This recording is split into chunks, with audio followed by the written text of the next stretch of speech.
Selamat siang, perkenalkan nama saya Sidik Permanaji dari kelas 21. Di sini saya akan menjelaskan tentang kasus perang di Darfur.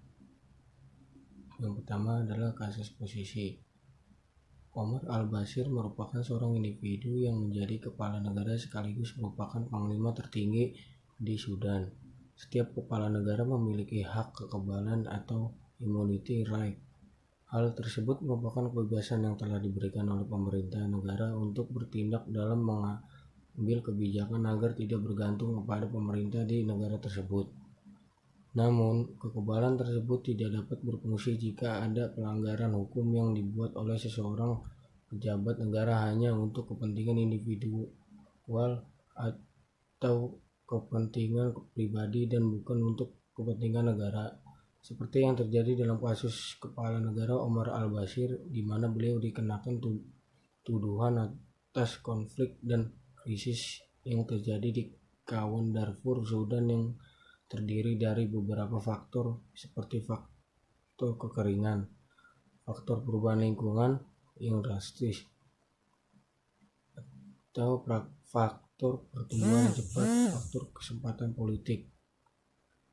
Kasus Omar al-Bashir ini juga menyiratkan bahwa pemimpin negara itu memenuhi pertanggungjawaban pidana kesalahan yang dilakukannya, yaitu pemimpin negara tersebut melakukan suatu tindak pidana internasional yang masuk dalam yurisdiksi ICC, antara lain kejahatan perang, kejahatan terhadap kemanusiaan, dan genosida yang dilakukan dengan kesengajaan.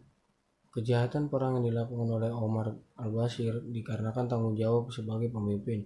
Secara tidak langsung, Omar al-Bashir telah melakukan pembunuhan, penyiksaan, atau perlakuan tidak manusiawi terhadap rakyatnya, menyebabkan penderitaan berat atau luka serius terhadap kesehatan rakyatnya, melancarkan serangan terhadap sekelompok penduduk sipil yang tidak ikut serta secara langsung dalam pertikaian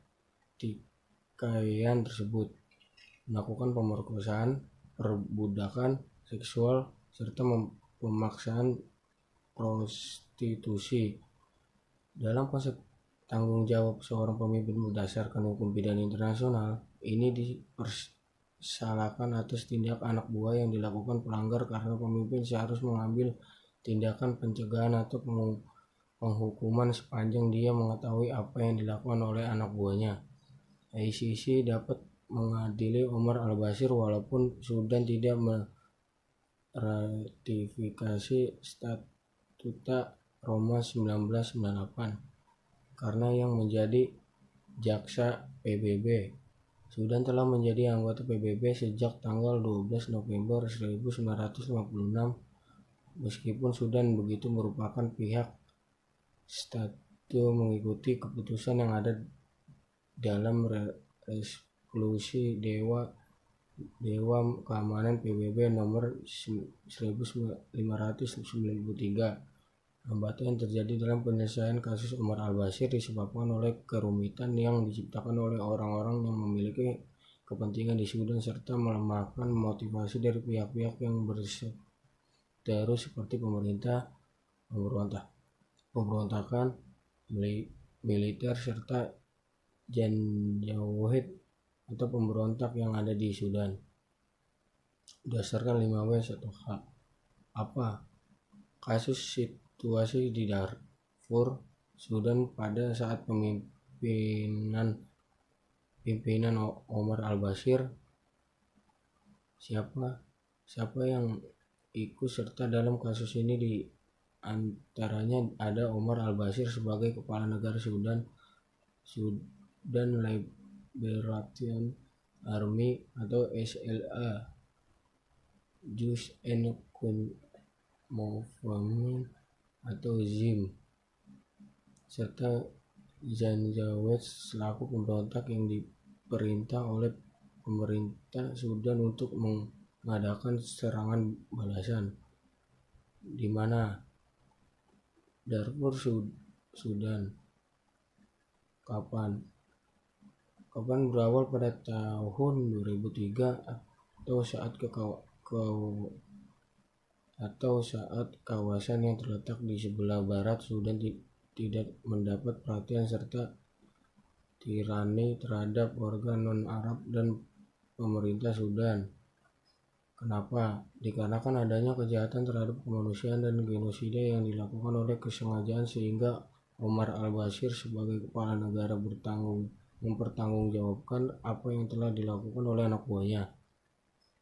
Bagaimana? Berawal dari kawasan yang terletak di sebelah barat Sudan tidak mendapatkan perhatian serta tirani terhadap warga non-Arab dari pemerintah Sudan.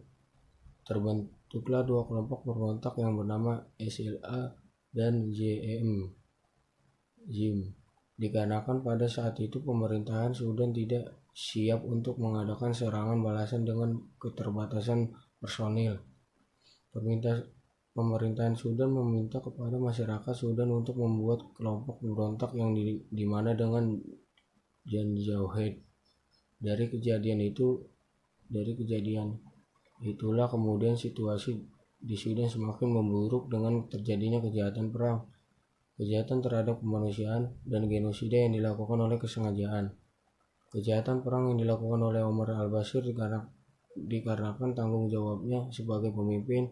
Omar secara tidak langsung melakukan pembunuhan, penyiksaan, atau perlakuan manusiawi karena seorang pemimpin dalam konsep tanggung jawab pemimpinan berdasarkan hukum pidana internasional dipersalahkan atau tindakan anak buah yang melakukan pelanggaran karena pemimpin seharusnya mengambil tindakan pencegahan ataupun penghukuman selama ia mengetahui perbuatan yang telah dilakukan anak buahnya tersebut.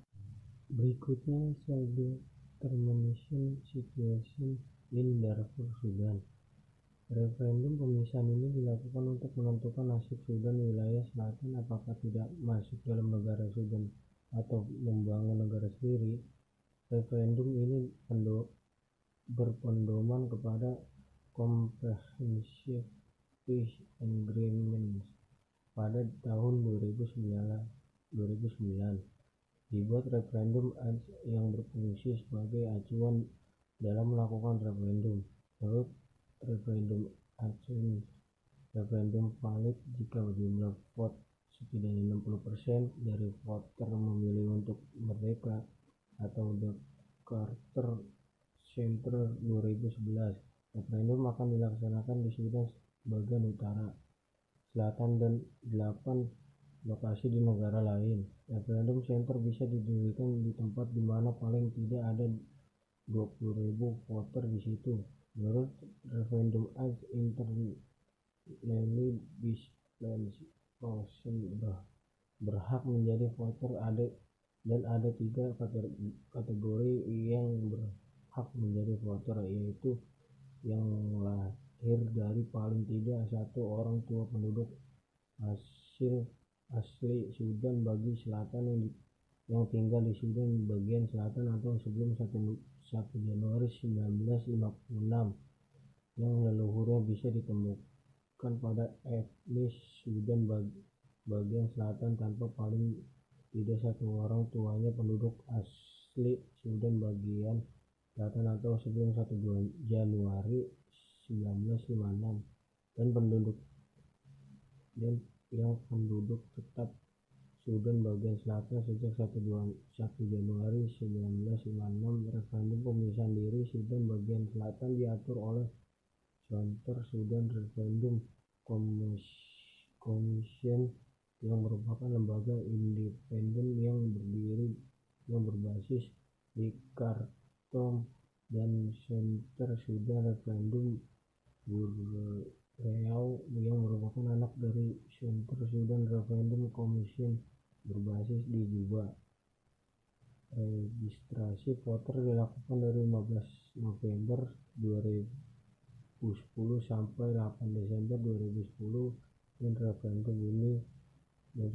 dilakukan pada 9 Januari 2011 sampai 15 Januari 2011. Hasil dari referendum diumumkan secara resmi pada 7 Februari 2011 dengan hasil 97,58% dari 3.947.676 voter menginginkan Sudan bagian selatan merdeka dari Sudan atau Eropa. Union Election Observation Mission 2011. Sudan Selatan resmi menjadi negara baru pada 9 Juli 2011 dengan nama resmi Republic of South Sudan, tepat 6 tahun setelah berlakunya CPA. Berikutnya konflik sesudah referendum pemisahan diri. Setelah Sudan Selatan merdeka, konflik masih terus berlanjut di kedua negara. Yang pertama adalah konflik minyak. Sebenarnya Sudan tidak menyukai kemerdekaan Sudan Selatan karena ladang minyak menjadi berada di wilayah selatan. Perusahaan minyak yang masih di Sudan hanya Petro Energy dan Greater New Petroleum Operation Company atau GNPOC. Sedangkan perusahaan minyak yang menjadi aktif di Sudan Selatan adalah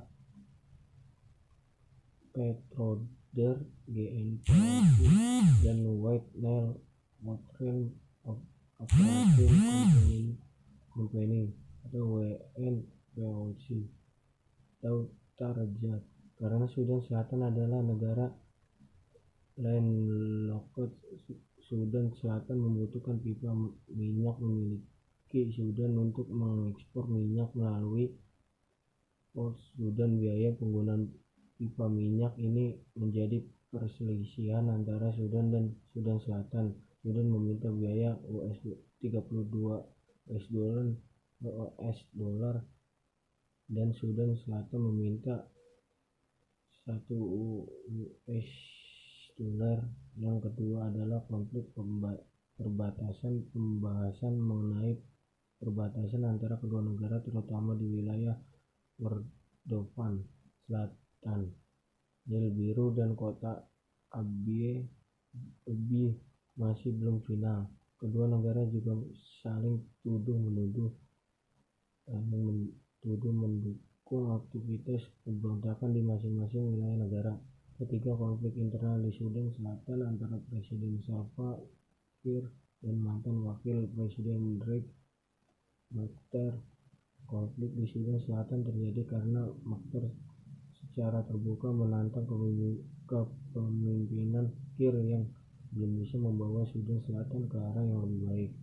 Setelah Kiir memecat Machar, tentara terbagi menjadi dua, tentara yang loyal kepada Machar dan yang loyal kepada Kiir. Salva Kiir menyalahkan Riek Machar atas terjadinya konflik di Sudan Selatan dan menuduh bahwa Riek Machar berusaha mengkudeta dirinya. Untuk menghentikan konflik, ditandatangani oleh Comprehensive Agreement on the Resolution of the Conflict in the Southern Sudan dengan bantuan dari Intergovernmental Authority on Development. Namun perjanjian ini dilarang oleh SPLM atau dengan mengambil paksaan bahan bakar dan peralatan yang dibawa UNMISS-4 melewati sungai Nil dan menahan 18 orang tentara UNMISS dan 13 orang awak kapal lokal. Keempat, kondisi negara Sudan. Berikutnya resignation. Hal ini bermula dari keputusan DKPBB untuk menyikapi situasi yang terjadi di Sudan. Konflik berkepanjangan di Sudan tersebut dirasa akan menimbulkan gangguan keamanan dan kediaman dunia, sehingga berdasarkan bab 7 Piagam PBB, DKPBB merasa perlu untuk merespons situasi dengan mengeluarkan resolusi DKPBB nomor 1953. Omar al-Bashir merupakan seorang individu yang menjadi seorang kepala negara sekaligus merupakan panglima tertinggi di Sudan. Tanggung jawab Omar al-Bashir pemimpin negara sebagai individu tidak terlepas dari monodualistik antara kesalahan dan asas-asas legalitas tersebut. Kasus Omar al-Bashir menyiratkan bahwa pemimpin negara tersebut memenuhi unsur bertanggung jawab pidana. Kesalahan yang dilakukannya yaitu pemimpin negara tersebut melakukan suatu tindakan pidana internasional yang masuk dalam yurisdiksi ICC, antara lain kejahatan perang, kejahatan terhadap kemanusiaan, dan genosida yang dilakukan dengan kesengajaan atau dolus. Legalitas dari tindak pidana kejahatan perang, kejahatan terhadap kemanusiaan, dan genosida terdapat dalam pasal 6 Statute Roma 1998 tentang genosida, pasal 7 Statute Roma 1998 mengenai kejahatan terhadap kemanusiaan, dan pasal 8 mengenai kejahatan perang. Kejahatan perang yang dilakukan Omar al-Bashir dikarenakan tanggung jawabnya sebagai pemimpin. Omar al-Bashir secara sadar pembunuhan, penyiksaan, atau perlakuan tidak manusiawi menyebabkan penderitaan berat atau luka serius terhadap badan atau kesehatan, melancarkan serangan kepada warga sipil atau setiap orang sipil yang tidak ikut serta langsung dalam pertikaian itu, melakukan perkosaan, perbudakan seksual, dan pemaksaan prostitusi. Omar al-Bashir dipersalahkan menurut hukum internasional karena atas tindakan anak buah yang melakukan pelanggaran. Karena sebagai seorang pemimpin seharusnya Omar al-Bashir melakukan pencegahan ataupun hukuman selagi ia mengetahui tindak anak buahnya. Itu resolusi DK PBB nomor 1593 dengan tegas menyatakan bahwa pemerintah Sudan harus bekerja sama secara penuh dengan ICC dalam proses penyelidikan dan penuntutan dalam kasus tersebut. Perbuatan yang dilakukan oleh milisi pemerintahan di bawah pemimpinan Presiden Sudan yaitu Omar al-Bashir merupakan kejahatan kemanusiaan yang masuk ke dalam ruang lingkup serta yurisdiksi dari ICC. Pada kenyataan ICC telah melayangkan surat panggilan kepada Presiden Sudan Omar al-Bashir sebanyak 3 kali. Tetapi surat panggilan itu tidak diindahkan oleh Omar al-Bashir serta negara Sudan karena negara Sudan cenderung melindungi dan tidak mau menyerahkan presidennya dan untuk diadili di hadapan ICC. Pada berikutnya, sovereignty. Omar al-Bashir merupakan seorang individu yang menjadi kepala negara sekaligus merupakan panglima tertinggi di Sudan. Putra 2010-2012. Kejahatan genosida di Darfur, Sudan. Tanggung jawab negara dapat diterapkan terhadap tindakan negara yang melanggar perjanjian, tidak melaksanakan perjanjian kontraktual, serta tindakan negara yang menimbulkan kerugian terhadap warga negara atau warga negara lain.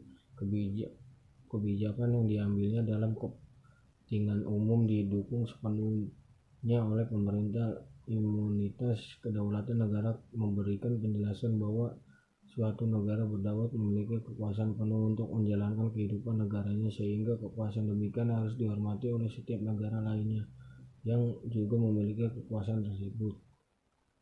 Aswin 2015-38. Tanggung jawab negara akibat korban di Darfur, Sudan. Kedaulatan atau sovereignty adalah kekuasaan yang tertinggi, absolut, dan tidak ada instansi lain yang dapat menyamakannya atau mengontrolnya, yang dapat mengatur warga negara dan apa yang terjadi. Tujuan dari suatu negara kedaulatan mengatur berbagai aspek pemerintahan dan melakukan berbagai tindakan dalam suatu negara, termasuk tidak terlepas pada kekuasaan membuat undang-undang, menerapkan dan menegakkan hukum, menghukum orang, memungut pajak, menciptakan perdamaian dan menyatakan perang, mendatangi dan memberlakukan traktat dan sebagaimana atau Fuandi 2013. Negara memiliki kedaulatan penuh atas orang, barang, dan perbuatan yang ada di teritorialnya. Prinsip yang berlaku terhadap negara dengan kedaulatan kedaulatan terkait di dalam kewajiban untuk tidak menyalahkan. Suatu negara dapat diminta tanggung jawab untuk tindakannya apabila negara menyalahgunakan kedaulatan atau Adolf 2015 jika dikaitkan dengan kasus genosida di Darfur, Sudan menurut pasal 5 ayat 1 Statuta Roma 1998. Genosida termasuk dalam kejahatan serius yang telah ditetapkan dalam hukum internasional selain kejahatan terhadap kemanusiaan, kejahatan perang, dan kejahatan agresi. Berdasarkan prinsip tanggung jawab negara harus melakukan pemilihan atas kejahatan genosida yang terjadi. Negara wajib melakukan proses hukum terhadap pelaku yang bertanggung jawab atas kejahatan genosida. Terdapat dua macam perbuatan yang dapat dipertanggungjawabkan secara internasional, yaitu perbuatan negara yang termasuk dalam original responsibility dan perbuatan negara yang termasuk vicarious responsibility berdasarkan Statuta Roma pasal 25 ayat 1 dan ayat 2 tentang tanggung jawab individual. Omar Hassan Ahmad al-Bashir adalah orang yang patut dipertanggungjawabkan atas kejahatan genosida yang terjadi di Darfur, Sudan. Sudan belum bertanggung jawab secara nyata terhadap warga negara Sudan khusus etnik Pur, Masalit, dan Jakhawa atas terjadinya genosida di Darfur. Sumber hukum yang dipakai dari kasus Darfur ada di formil, yaitu traktat. Karena kasus ini berhubungan dengan imunitas seorang kepala negara di Sudan yang bernama Presiden Omar al-Bashir. Beliau mendapat tuduhan atas konflik dan krisis yang melanda di kawasan Darfur di Sudan, seperti faktor kekeringan, perubahan lingkungan yang drastis, pertumbuhan yang cepat, kesempatan politik, dan politik secara regional. Kawasan di sebelah barat Sudan ini menjadi kawasan marginal karena tidak ada perhatian dari warga pemerintah Sudan yang membentuk kelompok pemberontakan untuk proses ketidakadilan terhadap kawasan tersebut pada tahun 2003. Pemerintah sudah tidak suap karena terbatasan personil militer dan mencoba untuk memerangi pemberontakan. Janjaweed atau milisi dari suku Arab Banggara membuat pelanggaran berat HAM, di mana melakukan penyelenggaraan terhadap penduduk sipil juga. ICC dibuat untuk fokus mengadili aktor individu yang memiliki peranan penting di negara tersebut, di mana tercantum dalam pasal 27 1998 dalam Status Roma, di mana tidak ada satu individu dapat terbatas dari hukum.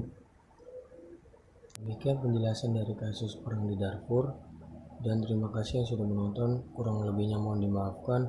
Sekian dari saya, terima kasih. ICC